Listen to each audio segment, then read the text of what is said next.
സത്യം പറയാലോ, ഇതുപോലത്തെ ഒരു ഫുഡ് എനിക്ക് വേറെ ലൊക്കേഷൻ കിട്ടിയിട്ടില്ല. ഇത് എന്തൊക്കെ ഐറ്റമാണിത്? ഇത് ഇച്ചിരി ഹെവിയാണ്. ഇതെടുത്തോ. അതെ, സോറി. അല്ല, ഇന്നലെ അച്ഛൻ കുറച്ച് മോശമായിട്ട് പെരുമാറി. അയ്യോ, അതൊക്കെ ഞാൻ അപ്പോഴേ കളഞ്ഞു. ഫുഡ് കഴിക്കുന്നോ? വേണ്ട, ഞാൻ കഴിച്ചു. സിനിമ ഇതുവരെ എങ്ങനെ പോകുന്നു? കുഴപ്പമില്ല. പിന്നെ നിങ്ങളൊക്കെ ഇവിടെ ഉണ്ടല്ലോ.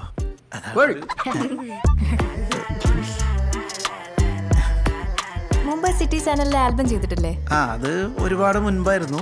ഓ നൈസ്. മൈസെൽഫ് വർഷ. വർഷം എനിക്ക് തോന്നുന്നു 2006 2008 ആ വർഷമാവും. അയ്യോ അതല്ല, ഞാൻ എൻ്റെ പേരാ പറഞ്ഞ വർഷ. Nice, cute name. ഞാൻ പ്രിയേഷ്. മൈസെൽഫ് പ്രിയേഷ്. അതെ മാമനെ ഇംഗ്ലീഷ് കുറച്ച് വീക്കാണ് ചേച്ചി. അല്ലല്ല, പ്രിയേഷ് ഇടയ്ക്ക് സ്റ്റൈൽ ആൻഡ് സ്റ്റൈൽ എന്ന് പറഞ്ഞ സലൂൺ ഉണ്ടാവാറില്ലേ? ഞാൻ ഇടയ്ക്ക് എപ്പോഴോ കണ്ടിട്ടുണ്ട്. ഞാനും അതുവഴി പോകുമ്പോൾ ശ്രദ്ധിച്ചിട്ടുണ്ട്.